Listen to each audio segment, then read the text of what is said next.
Kishtwar crown देखने वाले सभी दर्शकों को मेरा प्यार भरा आदाब। किश्तवाड़ क्राउन की टीम एक इंसिडेंट दक्षिण के अंदर हो जाता है और किश्तवाड़ क्राउन की पूरी टीम उस पर नजर बनाई हुई है। एक सरपंच अपने वोटर के साथ किस तरीके से बात कर रहा है वो आप सब लोग जानते हैं और आप लोगों तक हमने वो बातें भी पहुंचाई, वो ऑडियो क्लिप आपने भी सुनी होगी। उसी चर्चे को लेकर आज मेरे साथ एडवोकेट शेख नासिर हैं। जरा इनसे बात करते हैं, उनसे जानने की कोशिश भी करूंगा, कुछ सवाल भी कर रहे हैं इनके साथ। मेरे साथ शेख नासिर है, मैं इनसे बात करता हूं। सर, सबसे पहले आपका खैर मकदम है। बहुत बहुत शुक्रिया आपका। नासिर साहब, एक सरपंच इस तरह का लहजा इस्तेमाल करे, एक वोटर के साथ इस तरह की बात करे, किस हद तक सही है और आपका इस पर क्या स्टैंड है? देखिए, एक चुने हुए नुमाइंदे का ये लहजा और इस तरीके से एक अपने वोटर के साथ बात करना काफ़ी अफसोसनाक है। मैं समझता हूं कि लोग अपनी मुश्किलात के अजाले के लिए, अपनी प्रॉब्लम्स के सॉल्यूशंस के लिए वोट देते हैं, नुमाइंदों को चुनते हैं, चाहे वो सरपंच हो या कोई भी चुना हो नुमाइंदा हो। लेकिन इस तरह का लहजा, इस तरह की बातें करना, माँ बहन की गालियाँ देना, ये बिल्कुल अफसोसनाक बात है। मैं तो ये कहूँगा ये डिग्रेडेशन है, जो सिस्टम की डिग्रेडेशन है, ये उसकी एक मिसाल है। और जो कहा जाता है कि खुदा गंजे को नाखून न दे, जब गंजे को खुदा नाखून देता है तो यही कुछ होता है।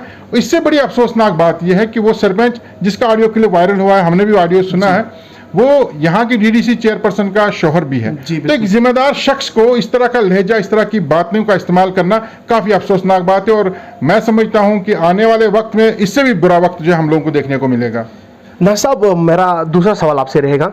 आपने ऑडियो क्लिप के अंदर ये जरूर सुना होगा, एक दूसरी ऑडियो क्लिप उसमें आती है, वो उस वोटर्स को कह रहा है कि मैं आपको मिलिटेंसी केस में फंसाऊंगा, ऐसे कुछ बहुत सारी बातें की उसने।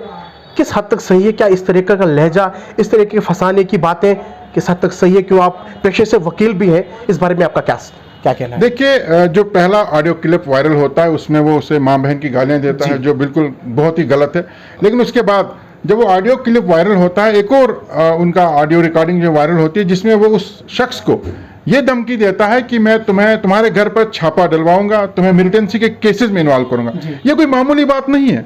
एक सरपंच के मुंह से, एक डीडीसी चेयरपर्सन के शौहर के मुंह से इस तरह की बात निकलना एक काफी ज्यादा संजीदा मामला है। मुझे लगता है कि या तो किसी ने उसको इतनी छूट दे के रखी है, या इस तरह का वो यहाँ काम कर रहे हैं, ऐसे लोगों को झूठ मूठ में फंसा रहे हैं, या लोगों के ऊपर केसेस जो है वो इम्पोज कर रहे हैं, या वो अपनी कुर्सी का, अपने जो उनको पद लोगों ने चुन करके दिया, उसका गलत इस्तेमाल कर रहे हैं। मैं आपसे जानने की कोशिश करूंगा, अगर यही अल्फाज किसी आम शख्स के जुबान से निकले होते तो आज वो जेल के सलाखों के पीछे होता, उसके खिलाफ तरह तरह के केसेस होंगे।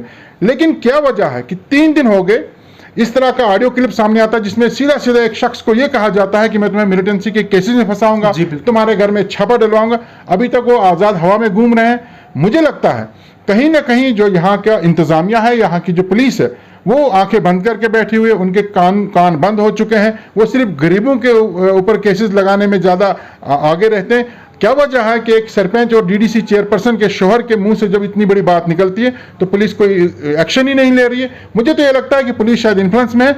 मेरी ये गुजारिश रहेगी, आपके माध्यम से मैं गवर्नर इंतजामिया तक ये बात पहुंचाना चाहूंगा कि ये मामला एनआईए के हवाले किया जाना चाहिए, ताकि एनआईए इसमें जांच करे कि आखिर एक जिम्मेदार शख्स ने, जो सरपंच है, जो डीडीसी चेयरपर्सन का शौहर है, उसने इतनी बड़ी बात कैसे कह दी। ये बात कोई एक छोटे बच्चे के जुबान से निकलती तो हम मान लेते कि चलिए उसने कह दिया, लेकिन एक प्लानिंग के तहत, जब पहला ऑडियो वायरल होता है उसके बाद एक प्लानिंग के तहत इतनी बड़ी बात कहना। बल्कि मैं तो यहाँ पर यह कहूँगा कि इस वक्त सरपंच साहब और उनकी अहलिया जो डीडीसी चेयरपर्सन है, जो दोनों मैं तो ये कहूँगा कि जो कुर्सी का नशा कहिए या पावर का नशा कहिए या मिसयूज ऑफ पावर कहिए, दोनों को इखलाकी फर्ज बनता है कि वो अपने ओहदों से मुस्तफी हो जाएं, वो इस्तीफा दे दें। हमने देखा है कि यहाँ लोगों के बच्चों ने अगर कोई गलती की है, आपने उनको कैबिनेट मंत्रालय से निकाल दिया, आपने वजारत के कलमदान छीने कि उनके बच्चों ने गलतियां की। यहाँ तो खुद एक मैच्योर आदमी, एक डीडीसी चेयरपर्सन का शौहर जो खुद सरपंच है, वो इस तरह की बात कहता है। तो सबसे पहले दोनों को अपने ओहदों से मुस्तफी होना चाहिए, उनको इस्तीफा देना चाहिए, और उसके बाद एजेंसीज ने इसके खिलाफ जो है जांच करनी चाहिए, इसकी तहकीकात होनी चाहिए कि आखिर इतनी बड़ी बात कैसे कह दी। सर, तीसरा सवाल आपसे रहेगा। नेशनल कॉन्फ्रेंस को आए रोज हमने ये इल्ज़ाम लगते हुए देखे थे कि नेशनल कॉन्फ्रेंस के खिलाफ जो भी बोलता है उसको या तो मिलिटेंसी केस में फंसाया जाता है, या तो उसको पुलिस के दबाव में लेकर अंदर डाल दिया जाता था। आज आया हो गया है क्योंकि उन्हीं का एक सरपंच अपने ही वोटर्स को धमकियां दे रहा है। क्या बताएंगे इसको लेकर? देखिए, मुझे नहीं लगता इसमें किसी पॉलिटिकल पार्टी का या किसी मतलब पॉलिटिकल पार्टी का कोई रोल बनता है। एक सरपंच ने जो कुछ भी कहा उसने अपने, मुझे लगता है एज ए पर्सन उसने कहा, या उसको जो ओहदा मिला है, जो उसको पावर मिली, उसको लेकर के कहा। नेशनल कॉन्फ्रेंस का मुझे नहीं लगता कि नेशनल कॉन्फ्रेंस का इसमें कोई हाथ हो सकता है। इसीलिए मैं चाहता हूं कि इस मामले की जो है तहकीकात होनी चाहिए, इन्वेस्टिगेशन होनी चाहिए, ताकि ये बात पब्लिक के सामने आ जाए कि आखिर इस सरपंच ने इस तरह के अल्फाज क्यों इस्तेमाल किए। क्या वाकई में उसके पास ऐसी कोई शक्ति है, ऐसी कोई ताकत एजेंसीज ने दे के रखी है कि वो जिसको मर्जी, आज मैं आपके सामने, आप मुझसे सवाल कर रहे हैं और मैं आपके सामने जो है बातों का जवाब दे रहा हूं, हो सकता है मेरी बातें उसको बुरी लगे और कल उस शख्स के बजाय मेरे घर में छापा मारने की वो जो है कोशिश करेगा या उस तरह की प्लानिंग करेगा।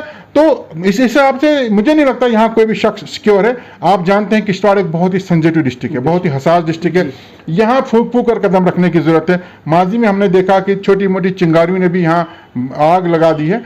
तो इस तरह के अल्फाज किश्तवाड़ जैसे सेंसिटिव डिस्ट्रिक्ट में किसी मैच्योर, किसी जिम्मेदार आदमी के मुंह से निकलना बहुत ही संगीन मामला है और उसकी जल्द अज जल्द इंक्वायरी होनी चाहिए और सबसे पहले पुलिस को इस मामले को लेकर एफआईआर रजिस्टर करनी चाहिए। बहुत बहुत शुक्रिया बात करने के लिए। कि एडवोकेट शेख नासिर साहब ने क्या कुछ बताया, इन्हें ये सीधे सीधे उनके जो डीडीसी चेयरपर्सन है, उनकी जो मिसेज है, उसको और सरपंच बाबूलाल जी को सबसे पहले अपने ओहदे से इस्तीफा देने को कहा। उसके बाद सभी जितनी भी एजेंसीज किश्तवाड़ के अंदर काम कर रही हैं उनको भी ये वार्न किया है कि इनके खिलाफ कड़ी से कड़ी कार्रवाई की जाए, ताकि जो गरीब आवाम को जिस तरीके से फंसाने की बातें की जा रही है उन पर कड़ी से कड़ी कार्रवाई की जाए। कैमरा पर्सन मनोज के साथ तौसीफ कराईपाक, Kishtwar crowd news network, Kishtwar.